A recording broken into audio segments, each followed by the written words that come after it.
పద్మ ఉన్నవా? ఉన్నా. మా బిడ్డకు చీర కట్టిస్తున్నావు రేపు రాండి తప్పకుండా. సరే అత్త. సరే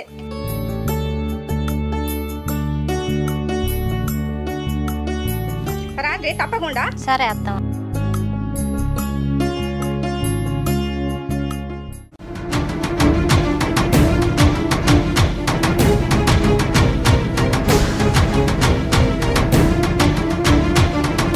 ఏంటమ్మా గిట్టురు కత్తున్నావు, ఏమైంది? అక్క వాడు ఓడే గాని నీ బిడ్డను మానభంగం చేసిండే. ఏంద్రా నువ్వు చెప్పేది? నిజమక్క. అయ్యో నా బిడ్డ, అయ్యో నా బిడ్డ, నా బిడ్డ, అయ్యో ఏమైంది అసలు? ఏంటి ఏంటి?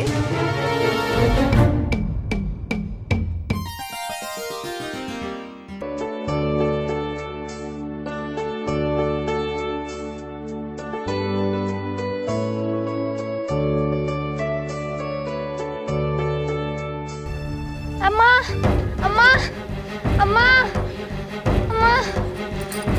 ఏమైంది? ఏమైంది బిడ్డ? అమ్మా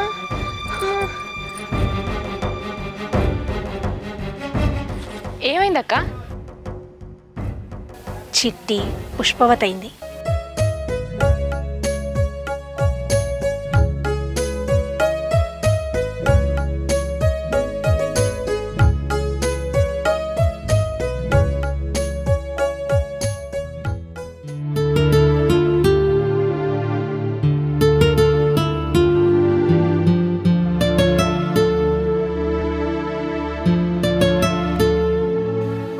పొలం కాడికి పోయి ఒకసారి మీ అన్నని రమ్మని పో ఇంటికి. ఎందుకే? నీకు అన్నీ చెప్పాలి పూస కూర్చున్నట్టు. మీ బిడ్డ పుష్పవతి అయింది, అందుకే తీసుకురా పో అంటున్నా. పో. సరేనే తీసుకొని వస్తా.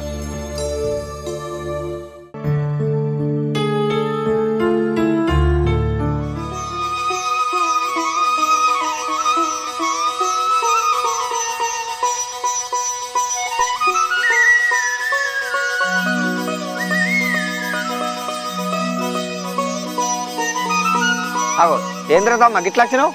అన్న వదిలే ఇంటికి రమ్మంటుంది. సరేపా పోదాం. సరేనదా.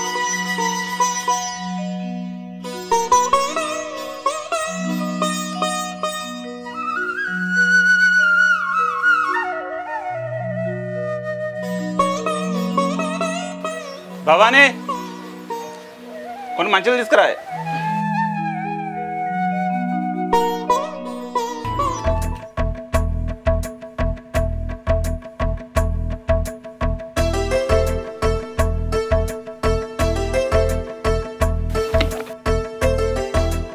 నీకు ఒక విషయం చెప్పన్నా.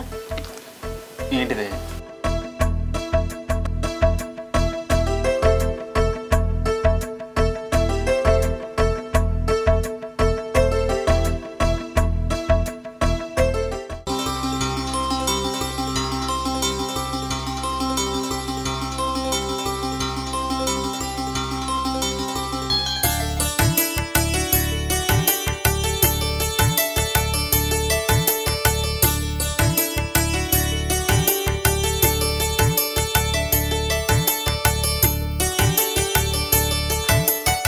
చిట్టి ఇట్లా నాన్న.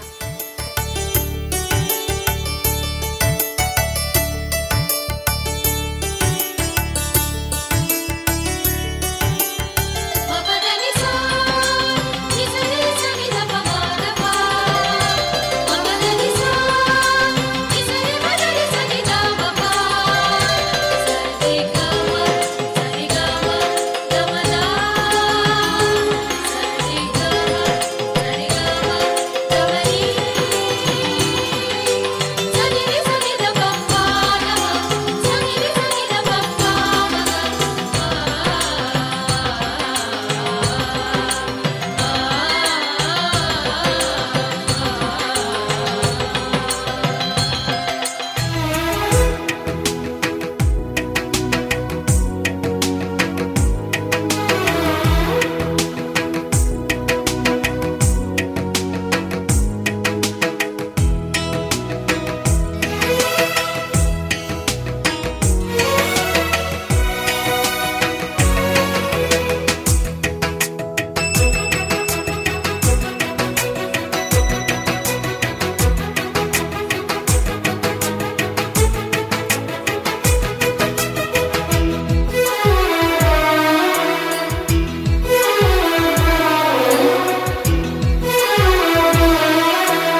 రాదా ఒకసారి ఇట్రా.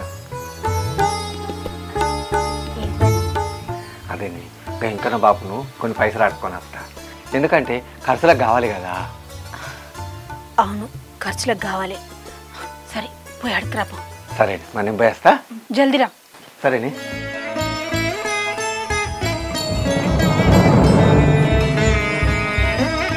అక్క ఏంటి? మేము మిషన్ కడుకో వేస్తాం, చిట్టి ఫంక్షన్కి బట్టలు అందాలి కదా. గీ మాత్రం దానికి నాకు చెప్పాలనా? పోయిరాది. సరే అక్క పోయేస్తాం.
రాధా ఏమైంది? ఏం జరిగింది? ఎవరు లేని సమయం చూసి ఇంట్లోకి వెళ్ళిండు. నా బిడ్డ అద్దని చెప్పినా వినకుండా మీద చెయ్యబోయిండు. అందుకే నేను ప్రాణాలు తీసిన.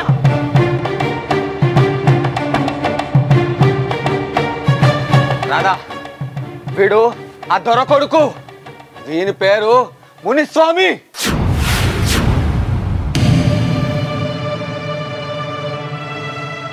అయ్యో ఎంత పని చేసినావు రాధా, వీని చంపకుండా ఉండాల్సింది. ఇప్పుడు ఈ విషయం ఆ దొరకు తెలిస్తే మన నొక్కళ్ళు కూడా ప్రాణాలతో ఉంచాడు, అందరినీ చంపేస్తాడు. అయినా బావా వీడొక దుర్మార్గుడు. ఊళ్ళో పుష్పవతి అయినా ఏ అమ్మాయిని ఇడిచిపెట్టలే. ఇసొంటాడు సత్తైంది బావా, సచ్చిండు నా కొడుకు. అక్క మంచి పని చేసినావు నువ్వు. ఏంది మీరు మాట్లాడేది? వాని పేరు చెప్తేనే చుట్టుపక్కల గ్రామాలు వణికిపోతాయి. సాయంత్రం కల్లా మనం ఒక్కరం కూడా ప్రాణాలతోనే ఉండం.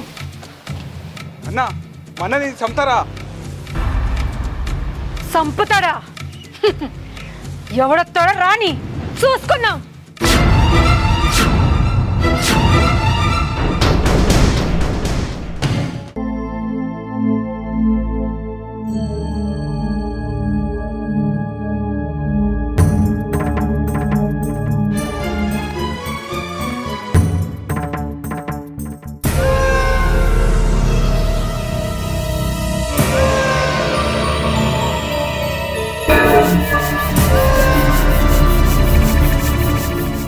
బిడ్డ ఇసుక దందా మంచిగానే జరుగుతుంది. గంగారావు మీద 150 ట్రాక్టర్లు పెట్టినా చూసుకో. సరే చిన్నాయన. రే తమ్మి, మన ట్రాక్టర్ల మీద పోలీసు వాళ్ళు కానీ మైనింగ్ వాళ్ళు కానీ ఎవడైనా చెయ్యేసిండనుకో నాకు ఫోన్ చెయ్యి. ఏమంటావు తమ్మి?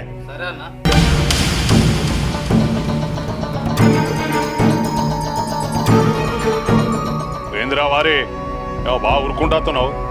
ఇంతకు నాకు కొడుకేర్రా? దొరా మన మునిస్వామిని చంపేసిరు దొరా. ఎవర్రా ఎవర్రా ఎవర్రా నా కొడుకుని చంపింది? సిద్ధనా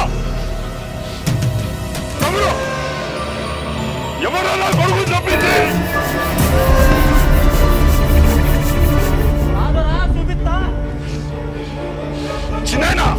అరే తమ్మి, నా కొడుకును చంపినోడు ఈ ఊళ్ళే ఎవడైనా కానీ కాకులకు గద్దలకు ముక్కలు నరికి పారేదపారి.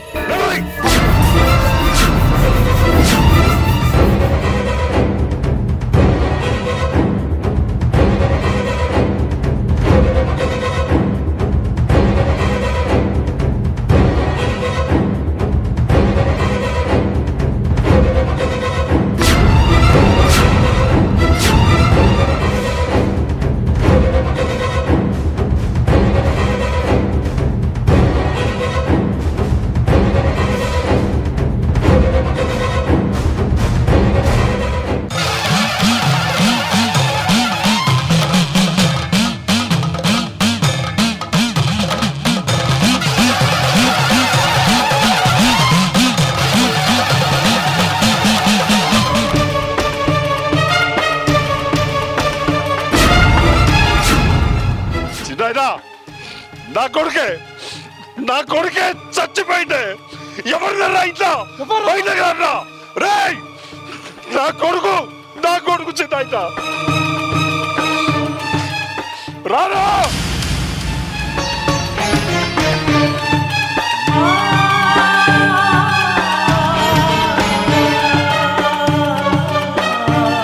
దొరా, నీ కొడుకని తెలియదు. తప్పు చేసిండని నా భార్య చంపింది. క్షమించండి అయ్యా, క్షమించండి పంచను. ఏంద్రా చెట్టంతా నా కొడుకు పడి చస్తే నిన్ను క్షమించాలనా? నీ పెళ్ళని చెప్పిందారా? రాయ్, ఈ ఇంట్లో ఒక్కడు కూడా బతకడానికి వీలేదు. రావే బయటకి. ఇప్పుడే బలి తీసుకుంది కదా, లోపల కాళికాదేవికి పూజ చేస్తాంది.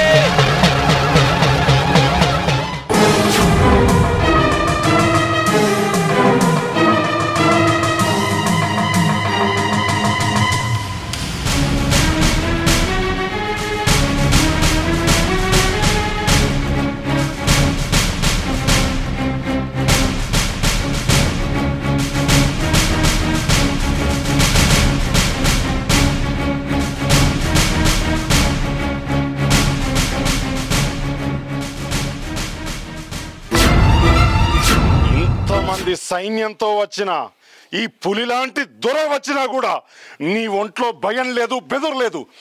ఏందే నీకున్న ఈ పొగరు? ఒక్క ఊరి జనంతో కాదు, 4 ఊర్ల జనంతో వచ్చిన నా ఒంట్లో భయం పుట్టదు.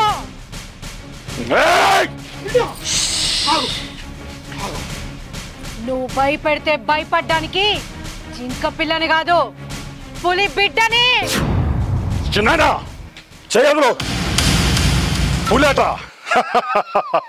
రాయ్, ఈ పులి ఇంట్లో ఒక్కడు బతకొద్దు. లేపండ్రా ఆయుధాలు. ఎందుకు చిన్నానా? అక్కడున్నది ఎవరనుకుంటారు? వేలాది ఎకరాలను దగ్గర పెట్టుకుని గిరిజనులను బానిసలుగా చేసి శ్రమ దోపిడీ చేసిన వాడు భైరసింహారెడ్డి. భూస్వామికి ఎదురెళ్ళి భైరసింహారెడ్డి తల నరికిన నక్సలైట్ లీడర్ దళ కమాండర్ సీతక్క.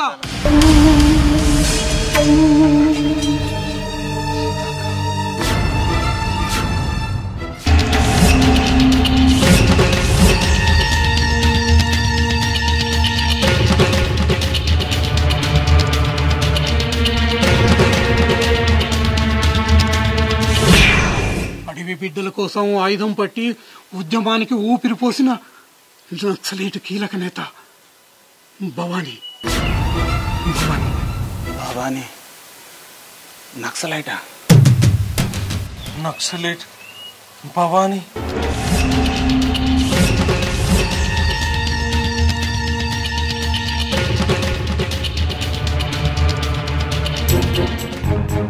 ఉద్యమంలో తండ్రిని కోల్పోయి ఆ తుపాకీతో భూస్వాముల గుండెల్లో గుబులు పుట్టించిన సీతక్క కుడిభుజం హారిక. సీతక్క కుడి భుజం హారికనా?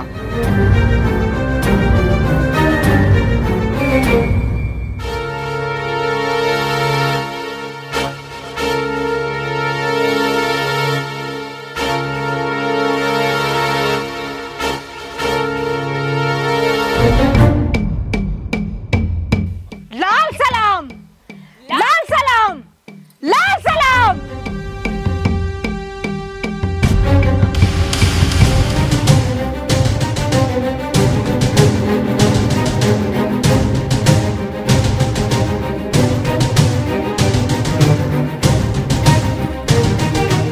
ఏ దొరా, నా వాళ్ళ జోలికి వచ్చినా మా పేరు బయటికి వచ్చినా ఏం చేస్తానో తెలుసు కదా. నీ కొడుకుని తీసుకుపోయి కర్మకాండ చేసుకోపో.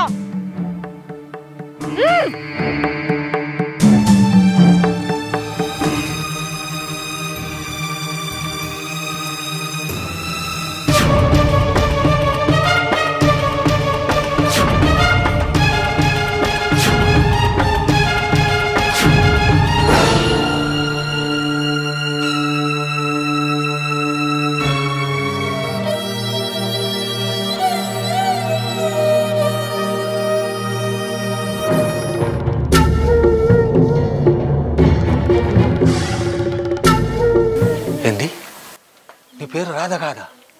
సీతక్కనా? ఆదిలాబాద్ అడవుల్లో తుపాకులు పట్టినాం. మేము మావోయిస్టులం.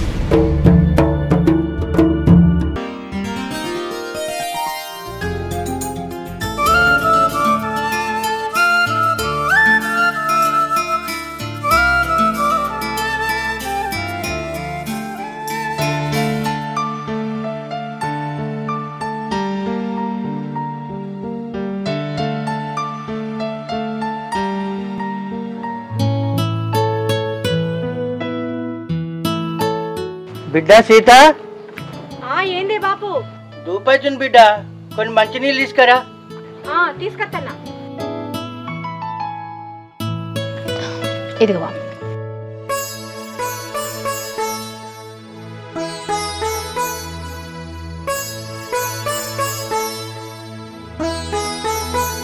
చాలు బిడ్డ.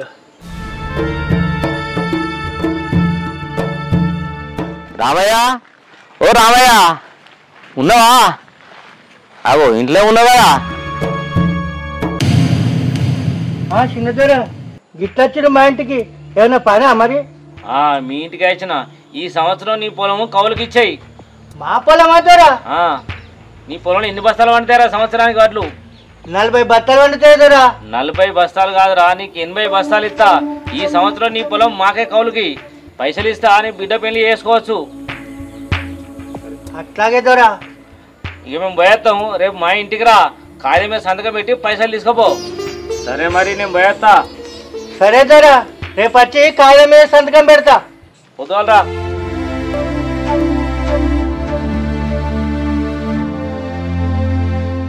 ఏంది బాపు, ఆయన కౌలుకి ఇచ్చినందుకు మన పొలం మనం పండించుకుంటాం కదా.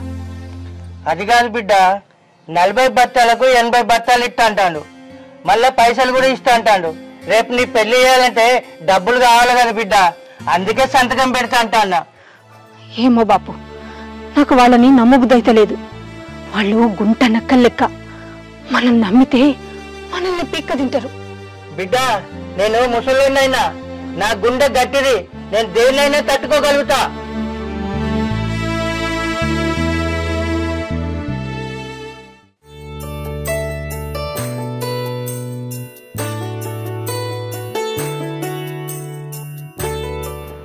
అదో మా ఎటు పోతానే? ఊళ్ళో పనులు అల్లుడు, అట్లా పోయేస్తా. సరే అమ్మా, నీ బిడ్డ నాకు ఇచ్చి పెళ్లి చేయరాదే ఎన్నో ఉంచుకుంటావు ఇంటి మీద. నాదేమున్నది అల్లుడు, బిడ్డ ఇష్టం, బిడ్డ పెళ్లి చేసుకోమంటే చేసుకుంటలేదు. ఒకసారి నువ్వు అడగరాదా? మీకు నచ్చితే నేను మీ ఇద్దరికి పెళ్లి చేస్తా. సరేనా మామ, నువ్వు అడుగున్నావుగా పోయి అడుగుతా. సీతకి ఇష్టమైంది అనుకో మా ఇద్దరికి పెళ్లి చేయాలి. మరి దానికేమున్నది అల్లుడు, దానికి ఇష్టమైతే పెళ్లి చేస్తా, తప్పకుండా పెళ్లి చేస్తా. సరే మామ, నేను పోయి అడుగుతా. సరే అల్లుడు. సరే.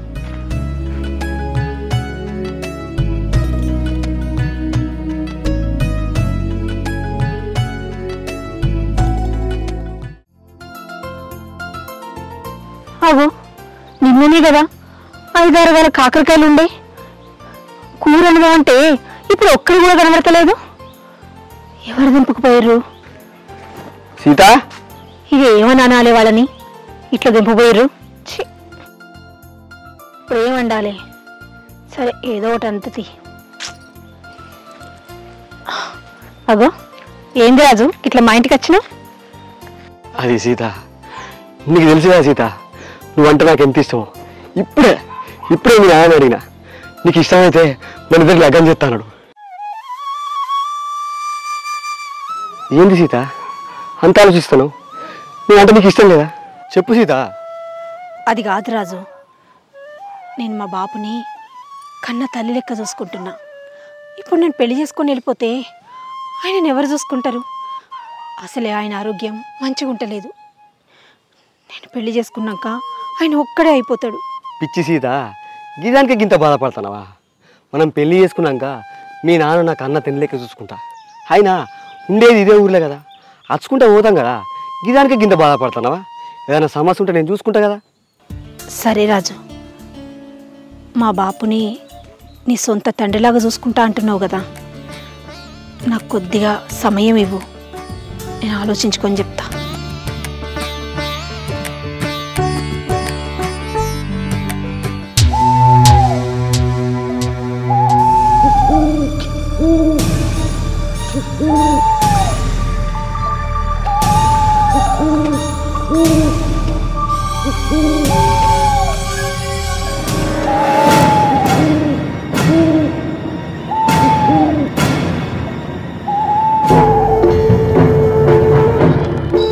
అన్నా, ఇందులో శక్తి ఉన్నట్టుంది, మనం నాపుతుంది. పదా.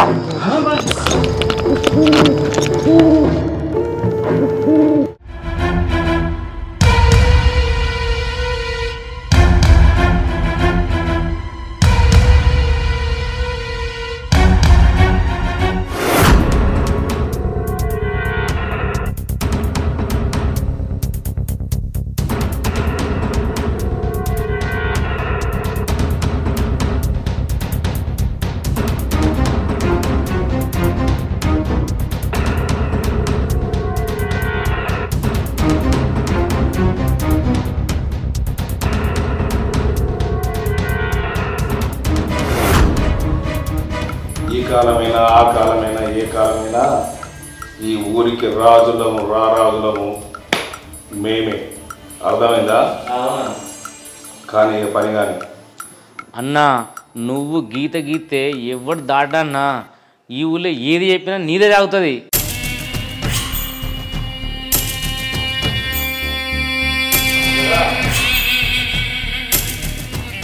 ఏమైందిరా?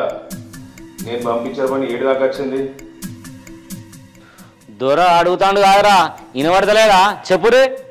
దొరా, అక్కడ ఎక్కలేనంత నిధి ఉంది దొరా, కానీ ఏదో ఒక శక్తి అడ్డుపడుతుంది దొరా. ఎట్లరా మరి?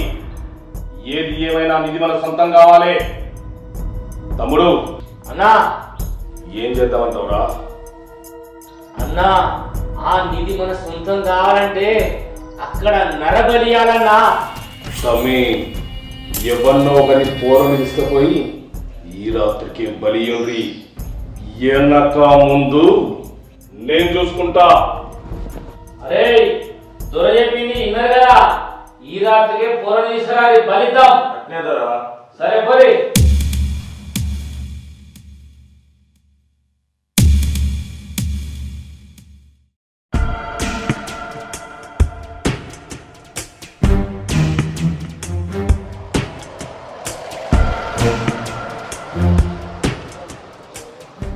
చెల్లె ఏం చేస్తాను ఇక్కడ? ఒక్క ఇంటున్నా కమలా వచ్చిందా చెల్లకేండ్రు సరే మేము దుకాణం కొద్దులు వస్తావా అత్తా సరే మరి పోయావా పోయాం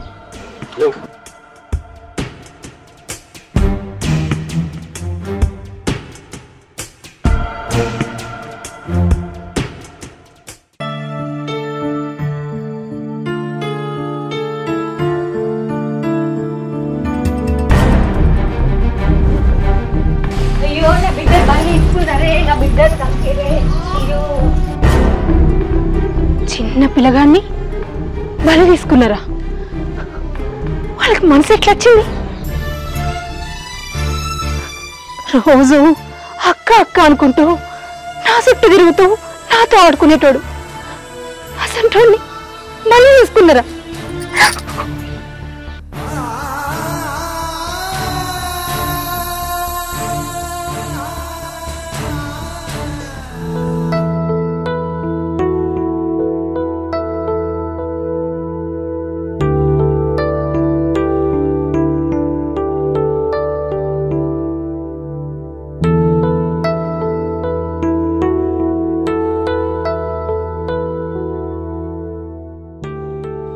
చిన్నదొర దండాలు.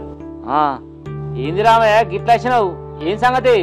దొరా నా పొలం కౌలుకిచ్చి సంవత్సరం అవుతుంది కదా, ధాన్యం ఇస్తే తీసుకుపోతా. పిచ్చోడా, ఎక్కడిదిరా నీ ధాన్యం? గొర్రె కషాయను నమ్మినట్టు నువ్వు నన్ను నమ్మినవు గంతే. ఏంది దొరా గట్ల మాట్లాడుతున్నారు? అరే నువ్వు నాకు భూమిని అమ్మినట్టుగా పత్రాల మీద సంతకం పెట్టినావు, ఇంకా భూమి ఎక్కడిదిరా? అరే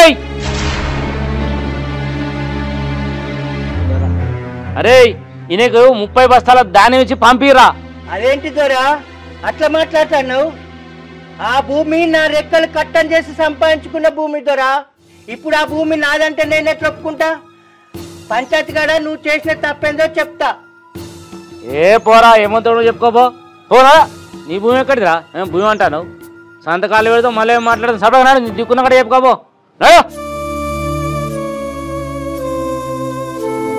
సంతకాలు పెడతాం మళ్ళీ ఏం భూమి అంట మళ్ళీ.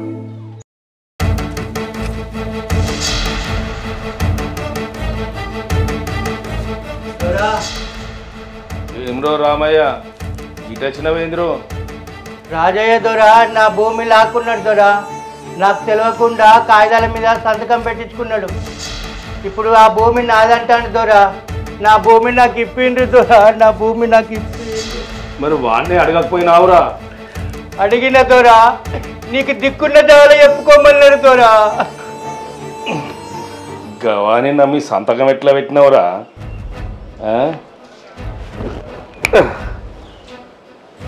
ఇప్పుడు మరి ఏం చేద్దామంటావు? దొరా పంచాయతీ పిలిపించి నా భూమి నాకు ఇప్పించేటట్టు చూడండి దొరా. మీ దండం పెడతా దొరా, నీ బాంచన్ దొరా, నీ బాంచన్. సరేరా రామయ్య, నీ మాట ఎందుకు కాదనాలి? రేపు అని పంచాయతీ పిలిపించి నేను మాట్లాడతా. ఇక ఇప్పుడైతే నువ్వు ఇంటికి పో. సరే దొరా బాంచన్. ఏంటి దొరా నాడు పంచాయతీ చెప్తే మీరు ఎప్పుడేంది అని తన్ని తన్మేయక? రే పంచాయతీ పెట్టాలరా. నలుగుట్ల పంచాయతీ పెట్టి తన్ని తరిమేత్తనే ఆడికి భయం ఉంటుంది. గట్ల ఎత్తనే ఊళ్ళే మనమంటే ఖదరుంటుందిరా. సమజైందా?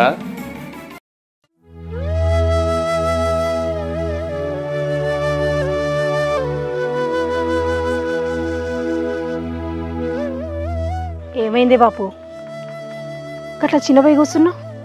ఆ చిన్న దొర మనల్ని మోసం చేసిండు బిడ్డ.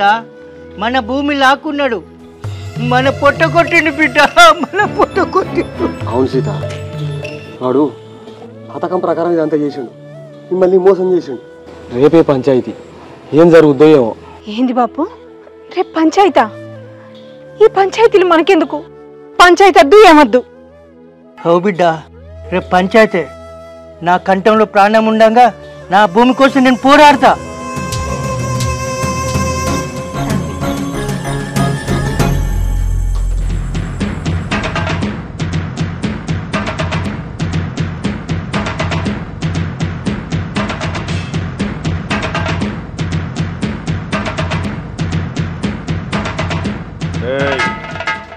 అమ్మోరు తల్లికి పూజ ఉన్నది. మీ పంచాయతీ ఏదో తొందరగా కానియండి. మీకు చెప్పిన కదా దొరా, నా భూమి కవులుకు తీసుకుంటానని చెప్పి కాగితాల మీద అమ్మినట్టు సంతకాలు తీసుకున్నాడు. నా భూమి నాకు ఇప్పిండ్రి దొర. ఏమ్రా రాజుగా, కౌలుకు తీసుకుంటా అని చెప్పి అమ్మినట్టు పత్రాల మీద సంతకాలు పెట్టించుకున్నావురా? ఇది పద్ధతేనారా? అన్న వీడు తాగి ఏమేమో మాట్లాడుతుండే, వాని బిడ్డ పెళ్లికి ఉంది, పైసలు కావాలన్నాడు, పైసలు ఇచ్చేసిన, భూమి అమ్మినట్టుగా సంతకం పెట్టిండు. ఇలా తప్పేముందే? ఏమరా రామయ్య, తాగుబోతుకుండా కొడుక, బిడ్డ పెళ్లికి పైసలు అడకాసుకొని భూమి రాసిచ్చి నాతో దొంగ పంచాయతీ పెట్టి తావరా? లేదు దొర, లేదు. నాకు అసలు తాగడం అలవట్లేదు. ఆ చిన్న దొర అంతా అబద్ధం చెప్తున్నాడు. ఏం మాట్లాడుతున్నావు తాగుతున్నా కొడుక? అరే నీ భూమి నీకు కావాలంటే నీ బిడ్డను పంపిరా, నీ భూమి నీకు ఇచ్చేస్తా. తప్పుడు కూతలు చూస్తే నాలుగే రెగ్గొస్తావు. ఏ చిన్న దొర, నీకు పుట్టగతులుండవు, నువ్వు నాశనం అయిపోతావు. అరే నా నాలుగే తెగొడతా అంటావరా? ఎంత ధైర్యం నీకు? అరే నన్నురా.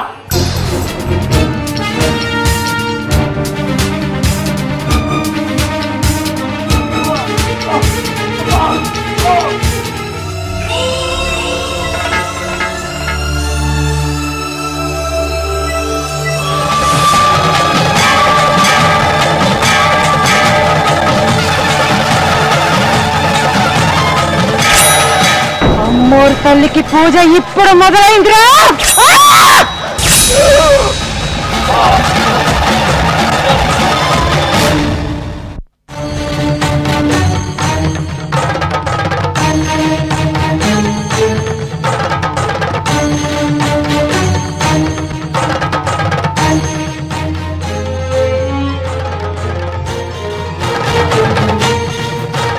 బిడ్డ యాడికి పోతున్నావు? అడవిలోకి తుపాకీ పట్టడానికి పోతున్నా.